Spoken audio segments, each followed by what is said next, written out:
اعوذ باللہ من الشیطان الرجیم۔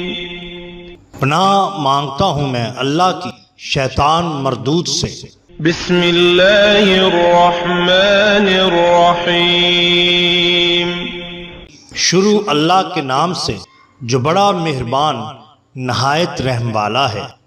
باٹم لائن کے ناظرین کرام السلام علیکم۔ محترم ناظرین کرام، ہماری آج کی ویڈیو جس موضوع پہ ہے وہ ہے کہ کشمیر میں جب شہداء کو دفنایا جاتا ہے تو اس سے قبل ان کو دودھ کیوں پلایا جاتا ہے۔ جناب والا، کشمیر بلا شبہ پاکستان کی شارگ ہے۔ یہ میرے الفاظ نہیں بلکہ قائد اعظم محمد علی جناح کے ہیں۔ آپ نے یہ الفاظ اس وقت ارشاد فرمائے تھے جب پاکستان کی منزل قریب سے قریب تر آ رہی تھی۔ انگریز اور ہندو مل کر مسلمانوں کے خلاف سازشوں کے جال پھیلا رہے تھے۔ تقسیم برصغیر کا مرحلہ قریب تھا اور ہندو رہنما کشمیر کو غصب کرنے کی کوششوں میں مصروف تھے۔ اس فیصلہ کن موڑ پر قائد اعظم نے کشمیر کو پاکستان کی شارک قرار دیا اور واضح کر دیا کہ کشمیر کے بغیر پاکستان نامکمل ہے۔ محترم ناظرین کرام، کشمیر کی 80% آبادی مسلمان ہے مگر اس پر ہندو سامراج حکومت کر رہا ہے۔ مسلمان ذلت اور رسوائی کی زندگی بسر کر رہے ہیں۔ کشمیر پر مسلمانوں نے 700 برس حکومت کی۔ اس پر پہلے سکھوں نے پھر انگریزوں نے قبضہ کیا۔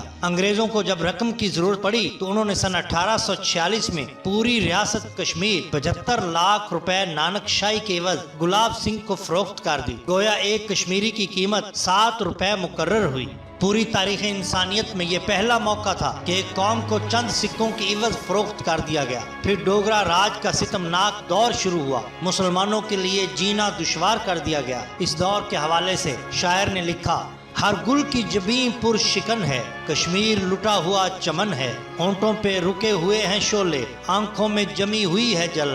محترم ناظرین کرام، تقسیم ہند کے وقت تسلیم کیا گیا تھا کہ ریاستوں کے عوام اپنی مرضی کے مطابق اپنی قسمت کا خود فیصلہ کریں گے، لیکن جب اہل کشمیر نے پاکستان کے ساتھ الحاق کا اعلان کیا تو ہندوستان نے وہاں کے ہندو مہاراجا کے ساتھ مل کر کشمیر میں فوجیں داخل کر دیں۔ انگریز بھی اس سازش میں برابر کے شریک تھے۔ مسلمانوں نے اپنی قسمت کا سودا ہوتے دیکھا تو ہندو سامراجیت کے خلاف اٹھ کھڑے ہوئے۔ ایک طرف بھارتی افواج اور ان کا زبردست اسلحہ تھا تو دوسری طرف پرانے اور معمولی اسلحہ سے لڑنے والے کشمیری آزادی پسند۔ بلاخر پاکستانی افواج کو کشمیر کے مظلوم مسلمانوں کی مدد کرنا پڑی اور آج کے آزاد کشمیر کے نام سے ایک حصے کو آزاد کرا لیا گیا۔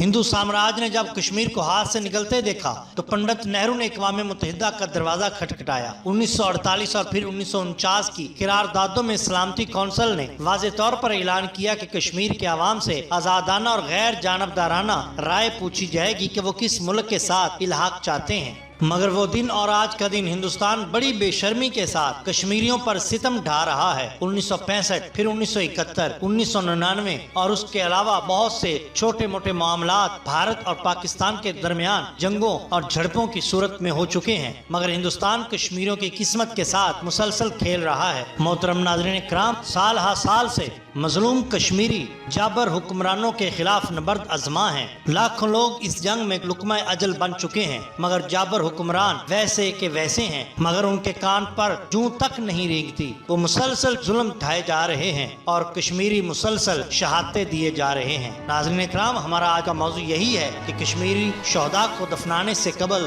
دودھ کیوں پلاتے ہیں۔ محترم ناظرین، کشمیری اپنے شہداء کو دودھ پلاتے ہیں اور وہ دودھ شہداء کے حلق سے اتر کر ان کے جسم میں داخل ہو جاتا ہے۔ یہ روایت اس وقت شروع ہوئی جب بھارتی قابض فوجیوں کی جانب سے اسلامی شعار اور شہید سے متعلق اسلامی تعلیمات کا تمسخر اڑایا گیا، جس کے بعد اسلامی تعلیمات اور اللہ تعالیٰ کی جانب سے شہید کے زندہ ہونے کی گواہی سچ ثابت کرنے کے لیے کشمیریوں نے بھارتی قابض فوج کے ہاتھوں شہید ہونے والے اپنے شہداء کو دودھ پلانے کی رسم شروع کی۔ بتایا جاتا ہے کہ اب تک ہزاروں شہداء کو دودھ پلایا جا چکا ہے۔ واضح رہے کہ میڈیکل سائنس اور صدیوں سے مشاہدے کے مطابق جب انسان مر جاتا ہے تو اس کے جسم میں کسی بھی قسم کی غذا داخل نہیں ہو سکتی، مگر کشمیر میں بھارتی قابض فوج نے جو پہلے شہداء کا تمسخر اور ان کی بے حرمتی کرتی رہی، جب دودھ پلانے کی رسم دیکھی تو یہ دیکھ کر حیران رہ گئے کہ شہداء کو دودھ پلایا جانے والا دودھ ان کے حلق سے بآسانی اتر جاتا ہے اور ایسا محسوس ہوتا ہے کہ جیسے شہید دودھ پی رہا ہو۔ اللہ تعالیٰ